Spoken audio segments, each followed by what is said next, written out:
முக்கிய செய்திகள். சென்னையில் இடைவிடாமல் கொட்டி வரும் கனமழை.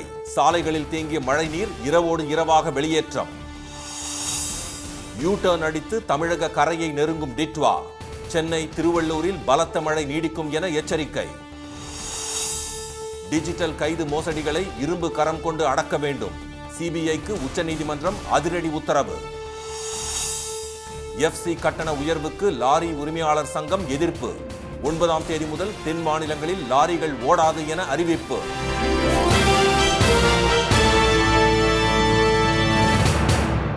வணக்கம். வணக்கம். சென்னை அருகே நீடிக்கும் வலுவிழந்த டிட்வா புயலால் சென்னை மற்றும் புறநகர் பகுதிகளில் இடைவிடாது கனமழை பெய்து வருகிறது.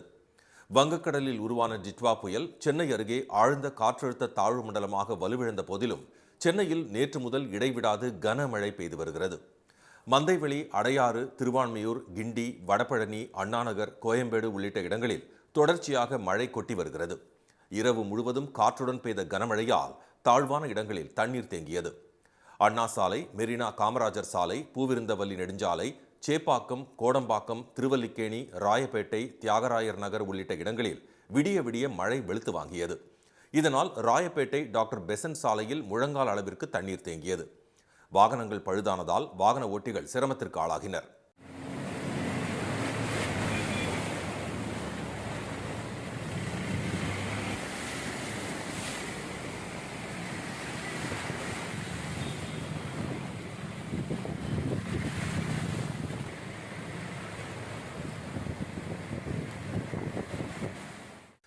ஆயிரம் விளக்கு, சிந்தாதிரிப்பேட்டை, புதுப்பேட்டை, நுங்கம்பாக்கம், கோடம்பாக்கம், அமைந்தகரை, திருமங்கலம், புளியந்தோப்பு உள்ளிட்ட பகுதிகளில் பெய்த கனமழையால் குளம் போல் தேங்கிய மழை நீர் ராட்சத மோட்டார்கள் மூலம் வெளியேற்றப்பட்டன. இரவிலும் கனமழை விட்டுவிட்டு பெய்ததால் மழைநீர் வெளியேற்றம் பணி தொடர்ந்து நடைபெற்றது.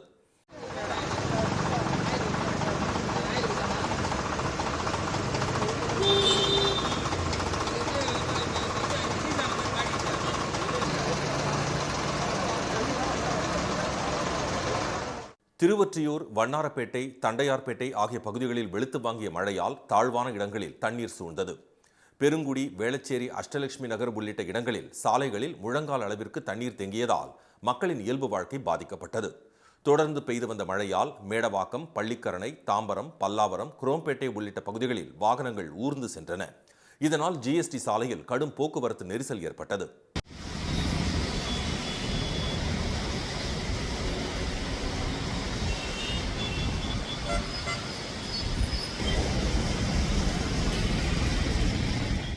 பூந்தமல்லி மற்றும் சுற்றுப்பகுதிகளில் கொட்டி தீர்த்த கனமழையால் ஆவடி சாலையில் தண்ணீர் பெருக்கெடுத்து ஓடியது.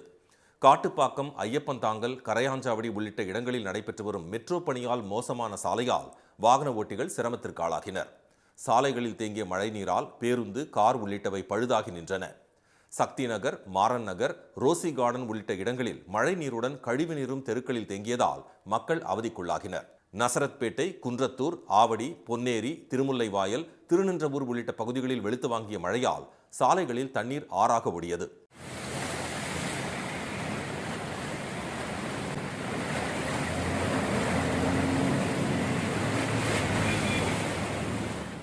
பொன்னேரி துணை மின்வாரி அலுவலகத்திற்குள் மழைநீர் புகுந்ததால் அந்த வளாகமே குளம் போல் மாறியது. திருவள்ளூர், செங்கல்பட்டு, காஞ்சிபுரம், ஸ்ரீபெரும்புத்தூர், திருத்தணி உள்ளிட்ட இடங்களில் தொடர்ந்து கொட்டி வரும் கனமழையால் குளிர்ச்சியான சூழல் நிலவியது. கடந்த 24 மணி நேரத்தில் செங்குன்றம், பொன்னேரியில் தலா 17 சென்டிமீட்டரும், கும்மிடிப்பூண்டியில் 16 சென்டிமீட்டரும், சோழவரத்தில் 13 சென்டிமீட்டரும் கனமழை பதிவாகியுள்ளது. தொடர் மழையால் செம்பரம்பாக்கம், புழல், பூண்டி உள்ளிட்ட ஏரிகளுக்கு நீர்வரத்து அதிகரித்துள்ளதால் பாதுகாப்பு கருதி உபரி நீர் வெளியேற்றப்பட்டு வருகிறது. வடக்கு திசையில் ஆந்திரா நோக்கி நகர்ந்த டிட்வா திரும்பும் பாதையில் யூ டர்ன் அடித்து தென்மேற்கு திசையில் தமிழ்நாட்டின் கரையை நெருங்கக்கூடும் என இந்திய வானிலை ஆய்வு மையம் தெரிவித்துள்ளது. வங்கக்கடலில் உருவான டிட்வா புயல் ஆழ்ந்த காற்றழுத்த தாழ்வு மண்டலமாக நேற்று முன்தினம் வலுவிழந்தது. எனினும் இந்த ஆழ்ந்த காற்றழுத்த தாழ்வு மண்டலம் மத்திய மேற்கு மற்றும் அதை ஒட்டிய தென்மேற்கு வங்கக்கடல் மற்றும் வட தமிழ்நாடு, தெற்கு ஆந்திரா கடற்கரை பகுதிகளில் தொடர்ந்து 8 மணி நேரமாக ஒரே இடத்தில் நீடிப்பதால் சென்னை மற்றும் புறநகர் மாவட்டங்களில் இடைவிடாமல் மழை பெய்து வருகிறது.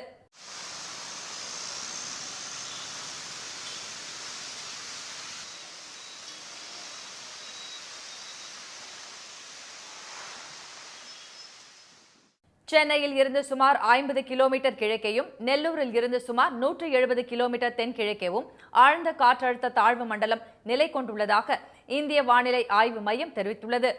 இது அடுத்த 12 மணி நேரத்தில் மெதுவாக தென்மேற்கு திசையில் திரும்பி காற்றழுத்த தாழ்வு மண்டலமாக வலுவிழக்கக்கூடும் என்றும், வடக்கு திசையில் ஆந்திரா நோக்கி நகர்ந்து சென்ற புயல் சின்னம் திரும்பும் பாதையில் யூ டர்ன் அடித்து தென்மேற்கு திசையில் தமிழ்நாட்டின் கரையை நோக்கி நகரக்கூடும் என்றும் எதிர்பார்க்கப்படுகிறது.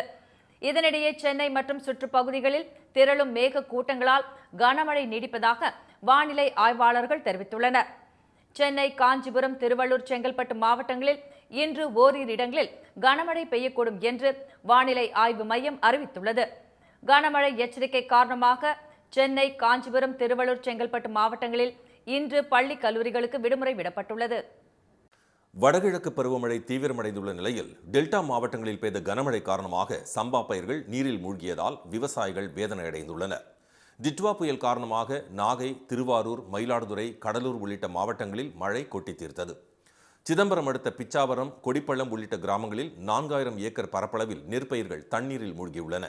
மயிலாடுதுறை அருகே தரங்கம்பாடி தாலுகாவுக்கு உட்பட்ட ஆறுபாதி ஊராட்சியில் 500 ஏக்கரில் நடவு செய்யப்பட்ட இளம் சம்பா பயிர்கள் நீரில் மூழ்கி சேதமடைந்ததாக விவசாயிகள் கூறினர். விளைநிலங்கள் கடல் போல் காட்சியளிப்பதாகவும் வேர்கள் அழுகிவிட்டதாகவும் விவசாயிகள் வேதனை தெரிவித்தனர். தூர்வார காரணத்தால கலெக்டர் ஆஃபீஸ்லேருந்து வெட்டி விட்ட தண்ணி முழுக்க எங்களுக்கு உள்ள புந்து ஃபுல்லாக எங்களுக்கு விவசாயிக்கு ஃபுல் பாதிப்பு. ஒன்றுமே வேறு ஈரெல்லாம் சுத்தமாக அழுகி போச்சு. ஏற்கனவே ஒரு இடம் நட்டோம், அது அழுகி போச்சு. தொடர்ந்து மழை பெஞ்சுது. இப்போ திரும்பி நட்டு 20 நாளாவது இதுவும் அழிஞ்சு போச்சு. எங்களோட வாழ்வாதாரமே பாய்ச்சி போச்சு.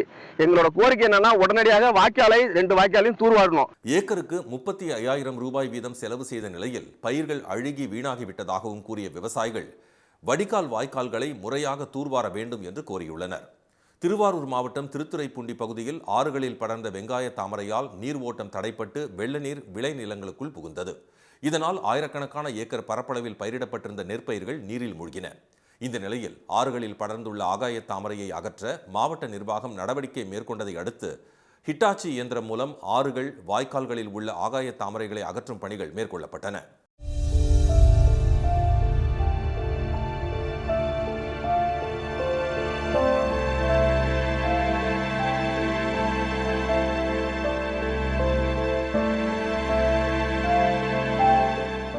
மதுரை மாநகர் பகுதிகளான கோரிப்பாளையம், தமுக்கம், தெப்பக்குளம் உள்ளிட்ட பகுதிகளில் கனமழை பெய்தது.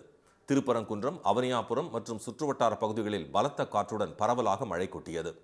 விருதுநகர் மாவட்டம் ஸ்ரீவில்லிபுத்தூர் மற்றும் சுற்றுவட்டார பகுதிகளில் பலத்த இடி மின்னலுடன் மழை வெளுத்து வாங்கியது. சிவகாசி மற்றும் சுற்றுவட்டார பகுதிகளில் இரவு வேளையில் சுமார் 2 மணி நேரத்திற்கு மேலாக தொடர்ந்து கனமழை பெய்தது. சாலைகளில் மழைநீருடன் கழிவுநீரும் கலந்ததால் பொதுமக்கள் இன்னலுக்கு ஆளாகினர். டிஜிட்டல் கைது முறைகேடு மூலம் 3000 கோடி மோசடி நடைபெற்றது அதிர்ச்சி அளிப்பதாக கூறியுள்ள உச்சநீதிமன்றம் அது தொடர்பான வழக்குகளை சிபிஐ விசாரிக்க உத்தரவிட்டுள்ளது. நாடு முழுவதும் அதிகரித்து வரும் டிஜிட்டல் கைது சம்பவங்களால் ஏராளமானோர் பணத்தை இழந்து வருகின்றனர். 1.5 கோடி ரூபாய் இழந்த வயதானவர்கள் 2 பேர் உச்சநீதிமன்றத்திற்கு கடிதங்களை எழுதினர். அதன் அடிப்படையில் உச்சநீதிமன்றம் தாமாக முன்வந்து இந்த வழக்கை விசாரணைக்கு எடுத்தது. இந்த வழக்கை நேற்று விசாரித்த தலைமை நீதிபதி திரு சூரியகாந்த் தலைமையிலான அமர்வு டிஜிட்டல் கைது என்ற பெயரில் நடைபெறும் முறைகேடுகளை இரும்பு கரம் கொண்டு ஒடுக்க வேண்டும் என்று கருத்து தெரிவித்தது. டிஜிட்டல் கைது முறைகேடு வழக்குகளை முதலில் சிபிஐ விசாரிக்க வேண்டும் என்றும், சைபர் குற்றங்கள் தொடர்புடைய வழக்குகளை படிப்படியாக சிபிஐ விசாரணைக்கு மாற்ற வேண்டும் என்றும் நீதிபதிகள் உத்தரவிட்டனர். டிஜிட்டல் கைது முறைகேடுக்கு துணை போகும் வகையில் வங்கி கணக்கு தொடங்க உதவிய வங்கி அதிகாரிகளையும் சிபிஐ விசாரிக்க வேண்டும் என்றும், போலியான வங்கி கணக்குகளை கண்டறிய ஏஐ உள்ளிட்ட நவீன தொழில்நுட்பங்களை பயன்படுத்த வேண்டும் என்றும் அவர்கள் தெரிவித்தனர். இது தொடர்பான ஆலோசனைகளை வழங்கும் வகையில் இந்த விவகாரத்தில் ரிசர்வ் வங்கியையும் இணைப்பதாகவும், இந்த விசாரணைக்கு தொலைத்தொடர்பு நிறுவனங்கள் ஒத்துழைப்பு அளிக்க வேண்டும் என்றும் நீதிபதிகள் உத்தரவிட்டனர். பஞ்சாப், தமிழ்நாடு, மேற்கு வங்கம், கர்நாடகா போன்ற மாநிலங்கள் சிபிஐ விசாரணைக்கு இசைவளிக்க வேண்டும் என்று நீதிபதிகள் தீர்ப்பில் கேட்டுக் கொண்டுள்ளனர். அந்தந்த மாநிலங்களில் சைபர் குற்றப்பிரிவு முழுமையாக இயங்குவதில் உள்ள சிக்கல்களை அறிக்கையாக நீதிமன்றத்தில் தாக்கல் செய்ய வேண்டும் என்றும், அடுத்த விசாரணைக்குள் சம்பந்தப்பட்ட அனைத்து துறை அதிகாரிகளுடன் கலந்து ஆலோசிக்க வேண்டும் என்றும் நீதிபதிகள் உத்தரவிட்டனர். மேலும் தொலைத்தொடர்பு அமைச்சகத்தின் சார்பில் ஆஜராக வேண்டும் என்றும், டிஜிட்டல் கைது முறைகேடுகளில் பாதிக்கப்பட்டவர்களிடம் இருந்து 3000 கோடி ரூபாய் மோசடி செய்யப்பட்டு இருப்பது அதிர்ச்சி அளிப்பதாகவும் நீதிபதிகள் தெரிவித்தனர். இந்த விவகாரத்தை இரும்பு கரம் கொண்டு அடக்க வேண்டும் என்றும் கடுமையான உத்தரவுகள் பிறப்பிக்கப்படாவிட்டால் டிஜிட்டல் கைது முறைகேடு பூதாகரமாகும் என்றும் நீதிபதிகள் உத்தரவில் கூறியுள்ளனர். எஃப்சி கட்டண உயர்வுக்கு எதிர்ப்பு தெரிவித்து வரும் 9ஆம் தேதி முதல் தென் மாநிலங்களில் லாரிகள் ஓடாது என அகில இந்திய லாரி உரிமையாளர்கள் சம்மேளனம் அறிவித்துள்ளது. மத்திய சாலை போக்குவரத்து அமைச்சகம் கடந்த நவம்பர் 11ஆம் தேதி வெளியிட்ட அறிவிப்பின்படி இருசக்கர வாகனங்கள் முதல் கனரக வாகனங்கள் வரையிலான அனைத்து மோட்டார் வாகனங்களுக்கும் தகுதி சான்றிதழ் கட்டணம் பன்மடங்கு அதிகரிக்கப்பட்டுள்ளது. இதற்கு எதிர்ப்பு தெரிவித்துள்ள தென்னிந்திய லாரி உரிமையாளர்கள் சம்மேளனம் கட்டண உயர்வை திரும்பப் பெற வலியுறுத்தி 9ஆம் தேதி முதல் கால வரையற்ற வேலை நிறுத்தத்தில் ஈடுபட உள்ளதாக அறிவித்துள்ளது. போராடி கொண்டிருக்கின்ற லாரி உரிமையாளரை காப்பாற்றிய தீர வேண்டும் என்ற எண்ணத்திலே 9ஆம் தேதி இரவு 12 மணி முதல் ஒரு காலவரையற்ற வேலை நிறுத்தம், அதாவது அனைத்து கூட்ஸ் ஷெட் மூடப்படும், அனைத்து ஆர்பரில் ஓடுற எல்லா வண்டியும் நிக்க வைக்கப்படும். அதனால டெல்டாவில் ஓடுகின்ற நெல் அனைத்து பொருட்களும் நிறுத்தப்படும். தகுதி சான்றிதழ் கட்டணம் உயர்த்தப்படும் போது 15 ஆண்டுகளுக்கு மேற்பட்ட ஓரிரு வாகனங்களை வைத்திருக்கும் பெரும்பான்மையான லாரி உரிமையாளர்களின் வாழ்வாதாரம் கேள்விக்குறியாகும் என்று அவர் கூறினார். இதனால் சாலை போக்குவரத்து அமைச்சகம் இந்த கட்டண உயர்வை உடனடியாக கைவிட வேண்டும் என்று திரு சண்முகப்பா வலியுறுத்தியுள்ளார். கேரளாவில் இந்த கட்டணம் அமல்படுத்தப்படுவது ஓராண்டுக்கு தள்ளி வைக்கப்பட்டிருப்பதாக சுட்டிக்காட்டியுள்ள அவர் மற்ற மாநிலங்களும் கட்டண உயர்வை தள்ளி வைக்க வேண்டும் என்று வலியுறுத்தியுள்ளார். இந்தியாவில் விற்கப்படும் அனைத்து வகை ஸ்மார்ட் போன்களிலும் சஞ்சார் சாத்தி என்ற செயலியை முன்கூட்டியே நிறுவ மத்திய அரசு உத்தரவிட்டுள்ளது. நாடு முழுவதும் சைபர் குற்றங்கள் நாளுக்கு நாள் அதிகரித்துக் கொண்டே வருவதுடன் புது புது ஐடியாக்களுடன் ஆன்லைன் மோசடிகளின் எண்ணிக்கையும் அதனால் பாதிக்கப்படுபவர்களின் எண்ணிக்கையும் அதிகரித்து வருகிறது. இந்நிலையில் சைபர் குற்றங்களில் இருந்து பயனாளிகளை காக்கும் வண்ணம் மத்திய தொலைத்தொடர்பு அமைச்சகம் ஒரு புதிய நடவடிக்கையை மேற்கொண்டுள்ளது. அதன்படி சைபர் குற்றங்கள், ஹேக்கிங், ஆன்லைன் மோசடிகள் உள்ளிட்டவற்றை தடுக்கும் நோக்கில் புதியதாக விற்கப்படும் அனைத்து வகை ஸ்மார்ட் போன்களிலும் சஞ்சார் சாத்தி என்ற செயலியை முன்கூட்டியே நிறுவ உத்தரவிட்டுள்ளது. ஸ்மார்ட் போன் தயாரிப்பாளர்களுக்கு மத்திய தொலைத்தொடர்பு அமைச்சகம் இந்த உத்தரவை கடந்த 28ஆம் தேதியை பிறப்பித்து விட்டதாக தெரிவித்துள்ள அதிகாரிகள் மொபைல் தயாரிப்பு நிறுவனங்களுக்கு இந்த உத்தரவு அனுப்பப்பட்டு விட்டதாகவும் கூறினர். புதிய செல்போன்களில் இந்த செயலியை நிறுவ 90 நாட்கள் அவகாசமும் வழங்கப்பட்டுள்ளதாக தெரிவித்த அவர்கள் தற்போது விற்பனையில் இருக்கும் ஸ்மார்ட் போன்களிலும் இந்த செயலியை அப்டேட் செய்யவும் உத்தரவிடப்பட்டிருப்பதாக கூறினர். இதனிடையே வாட்ஸ்அப், டெலிகிராம் உள்ளிட்ட செயலிகளை பயன்படுத்த சிம் கார்டு பயன்பாட்டில் இருக்க வேண்டும் என தொலைத்தொடர்புத்துறை உத்தரவிட்டுள்ளது. இது தொடர்பாக புதிய விதிமுறைகளை அறிவித்துள்ள அந்த துறை சிம் கார்டு இல்லை என்றால் சமூக வலைதள செயலிகள் தானாகவே செயலிழக்கும் வகையில் புதிய விதியை 90 நாட்களுக்குள் அமல்படுத்த சம்பந்தப்பட்ட நிறுவனங்களுக்கும் உத்தரவிட்டுள்ளது. சொந்த பயன்பாட்டு வாகனங்களை பதிவு செய்ய ஆர்டிஓ அலுவலகங்களுக்கு இனி வாகனங்களை கொண்டு செல்ல தேவையில்லை என்ற புதிய நடைமுறை தமிழ்நாட்டில் அமலுக்கு வந்துள்ளது. தமிழகத்தில் மொத்தம் 150க்கும் மேற்பட்ட வட்டார போக்குவரத்து அலுவலகங்கள் உள்ளன. இங்கு ஓட்டுநர் உரிமங்கள், நடத்துனர் உரிமங்கள், பழகுனர் உரிமம், வாகன பதிவுகள், சாலை வரி செலுத்துதல் போன்ற பணிகள் செய்து தரப்படும். புதிய வாகனங்களை பதிவு செய்யும் போது ஆர்டிஓ அலுவலகத்திற்கு கட்டாயம் கொண்டு வர வேண்டும் என்ற நடைமுறை இருந்தது. இதனால் வாகனத்தின் உரிமையாளரோ அல்லது டீலரோ ஆர்டிஓ அலுவலகத்திற்கு செல்ல வேண்டும். இந்நிலையில் மோட்டார் வாகன புதிய சட்ட திருத்தத்தின்படி சொந்த பயன்பாட்டு வாகனங்கள் பதிவின் போது அலுவலகத்திற்கு கொண்டு வர தேவையில்லை என தெரிவிக்கப்பட்டது. ஆனால் இது தமிழகத்தில் அமல்படுத்தப்படாமல் இருந்தது. இது தொடர்பாக ஆட்டோமொபைல் டீலர்கள் சங்கம் தொடர்ந்த வழக்கில் சொந்த பயன்பாட்டுக்கான புதிய வாகனங்களை வட்டார போக்குவரத்து அலுவலகத்திற்கு கொண்டு வருவதில் விலக்கு அளிக்க வேண்டும் என அரசுக்கு உயர்நீதிமன்றம் உத்தரவிட்டது. இதையடுத்து சொந்த பயன்பாட்டுக்கான புதிய வாகனங்களை பதிவு செய்ய ஆர்டிஓ அலுவலகத்திற்கு கொண்டு வர தேவையில்லை என்ற நடைமுறை நேற்று முதல் அமலுக்கு வந்துள்ளது. இந்த புதிய நடைமுறை காரணமாக டீலர்களே வாடிக்கையாளர்களின் ஆவணங்களை வாகன் இணையதளத்தில் பதிவேற்றி பதிவு கட்டணம் மற்றும் சாலை வரியை செலுத்தி ஆன்லைனிலேயே பதிவை முடிக்கலாம். ஆன்லைனிலேயே கட்டணங்கள் செலுத்தப்படுவதால் இடைத்தரகர்கள் உள்ளிட்ட யாருக்கும் தேவையின்றி பணம் கொடுக்க வேண்டிய நிலை இருக்காது என ஆர்டிஓ அலுவலக அதிகாரிகள் தெரிவித்தனர். காஞ்சிபுரம் வரதராஜ பெருமாள் கோவிலில் பிரபந்தம் பாட வடகலை பிரிவினருக்கு வழங்கப்பட்ட அனுமதியை ரத்து செய்து சென்னை உயர்நீதிமன்றம் தீர்ப்பளித்துள்ளது. காஞ்சிபுரம் வரதராஜ பெருமாள் கோவில் பிரம்மோற்சவ விழாவில் தென்கலை பிரிவினருக்கு மட்டும் பிரபந்தம் பாட அனுமதித்து கோவில் உதவி ஆணையர் கடந்த 2022ஆம் ஆண்டு உத்தரவு பிறப்பித்துள்ளார். இந்த உத்தரவை எதிர்த்து வடகலை பிரிவைச் சேர்ந்தவர்கள் தொடர்ந்த வழக்கை விசாரித்த சென்னை உயர்நீதிமன்றம் முதல் 3 வரிசைகளில் தென்கலை பிரிவினரும் அவர்களுக்கு பின்னர் வடகலை பிரிவினரும் அமர அனுமதிக்க வேண்டும் என உத்தரவிட்டது. மேலும் முதலில் தென்கலை பிரிவினர் ஸ்ரீ சைல தயாபத்திரம் படிக்கவும், அதன் பின்னர் வடகலை பிரிவினர் ஸ்ரீ ராமானுஜ தயாபத்திரம் படிக்கவும், பின்னர் இரு பிரிவினரும் இணைந்து 4000 திவ்ய பிரபந்தம் பாடவும் அனுமதித்த உயர்நீதிமன்றம் இறுதியாக தென்கலை பிரிவினர் மணவாள மாமுனிகள் வாழி திருநாமமும் வடகலை பிரிவினர் தேசிகர் வாழி திருநாமமும் பாட அனுமதித்தும் 2022ஆம் ஆண்டு மே மாதம் உத்தரவிட்டது. இந்த உத்தரவை எதிர்த்து மேல்முறையீடு செய்த தென்கலை பிரிவினர் வடகலை பிரிவினர் தலையிடுவதை தடுக்கும் வகையில் காவல்துறையினர் பாதுகாப்பு வழங்க கோரியிருந்தனர். மேலும் 1915ஆம் ஆண்டு தென்கலை பிரிவினருக்கு சாதகமாக அளித்த தீர்ப்பை அவமதித்த கோவில் உதவி ஆணையருக்கு எதிராக நீதிமன்ற அவமதிப்பு வழக்கும் தாக்கல் செய்யப்பட்டது. இந்த வழக்குகளை விசாரித்த நீதிபதிகள் திரு சுரேஷ்குமார் மற்றும் திரு சவுந்தர் ஆகியோர் அடங்கிய அமர்வு 200 ஆண்டுகளுக்கு மேலாக நீடித்து வரும் வடகலை தென்கலை பிரச்சினையில் வரதராஜ பெருமாள் கோவிலில் பிரபந்தம் பாட தென்கலை பிரிவினருக்கு என தனிப்பட்ட உரிமை வழங்கி 1915, 1969ஆம் ஆண்டுகளில் உயர்நீதிமன்றம் வழங்கிய தீர்ப்புகளை நீதிபதிகள் சுட்டிக்காட்டினர்.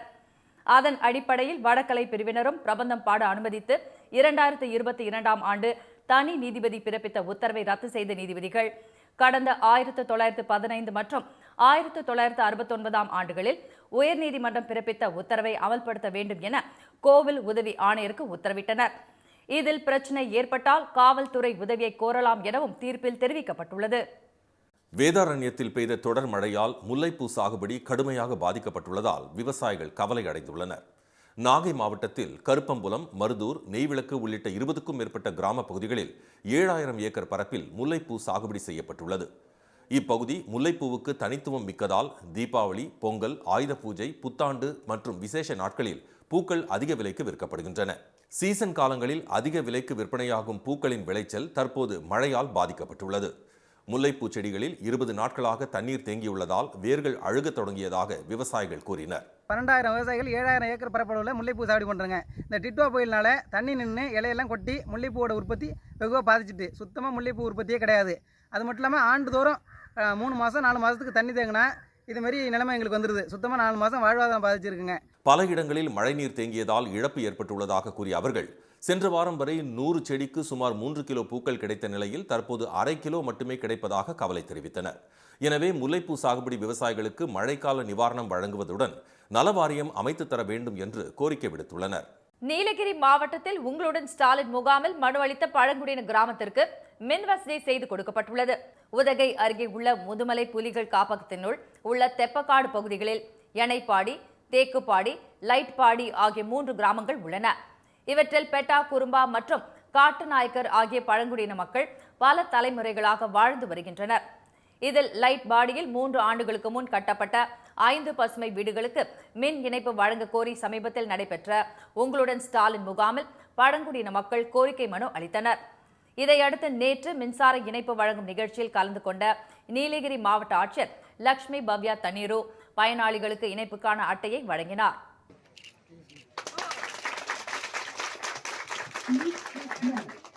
நம்ம டிஸ்ட்ரிக்டில் இருக்கிற பிவிடிஜி ஹவுசஸ் கொடுத்துருக்கிற எல்லாருக்குமே வந்து ஃப்ரீயாக பவர் கனெக்ஷன் கொடுக்குற ஸ்கீமில் கடந்த ஒரு 1 இயரில் 1005 வீடுகள் நம்ம கட்டி முடிச்சுட்டு அவங்களுக்கு வந்து இந்த மாதிரி ஃப்ரீயாக எலக்ட்ரிசிட்டி கனெக்ஷன் கொடுத்துருக்கோம். இது இல்லாமல் இன்னொரு ஒரு 800 ஹவுசஸ் வந்து இப்போ கன்ஸ்ட்ரக்ஷன் ஸ்டேஜில் இருக்குது. அது அந்த கன்ஸ்ட்ரக்ஷன் முடிச்சுட்டு உடனே அந்த ஹவுசஸுக்கு கூட நம்ம இப்படியே வந்து ஃப்ரீயாக கனெக்ஷன் கொடுப்போம். நீலகிரி மாவட்டத்தில் உள்ள 1005 பழங்குடியின குடியிருப்புகளுக்கு இதுவரை 38 லட்சம் மதிப்பில் இலவச மின் இணைப்பு வழங்கி இருப்பதாக மாவட்ட ஆட்சியர் தெரிவித்தார். மக்களின் அடிப்படை வசதிகள் அனைத்தும் நிறைவேற்ற வனத்துறையினருடன் இணைந்து நடவடிக்கை எடுக்கப்படும் என்று அவர் உறுதியளித்தார். மீண்டும் முக்கிய செய்திகள். சென்னை அருகே நீடிக்கும் வலுவிழந்த டிட்வா புயலால் சென்னை மற்றும் புறநகர் பகுதிகளில் இடைவிடாது கனமழை பெய்து வருகிறது. வடக்கு திசையில் ஆந்திரா நோக்கி நகர்ந்த டிட்வா திரும்பும் பாதையில் யூ-டர்ன் அடித்து தென்மேற்கு திசையில் தமிழ்நாட்டின் கரையை நெருங்கக்கூடும் என இந்திய வானிலை ஆய்வு மையம் தெரிவித்துள்ளது. டிஜிட்டல் கைது முறைகேடு மூலம் 3000 கோடி மோசடி நடைபெற்றது அதிர்ச்சி அளிப்பதாக கூறியுள்ள உச்சநீதிமன்றம் அது தொடர்பான வழக்குகளை சிபிஐ விசாரிக்க உத்தரவிட்டுள்ளது. இத்துடன் இந்த செய்திகள் நிறைவடைந்தன. மீண்டும் சன் டிவியில் செய்திகள் மாலை 6 மணிக்கு. செய்திகளை உடனுக்குடன் தெரிந்து கொள்ள QR கோடை ஸ்கேன் செய்து சன் நியூஸ் வாட்ஸ்அப் சேனலில் இணைந்திருங்கள். வணக்கம். உடனுக்குடன் செய்திகளை தெரிந்து கொள்ள சன் நியூஸ் பெல் ஐகானை கிளிக் பண்ணுங்க.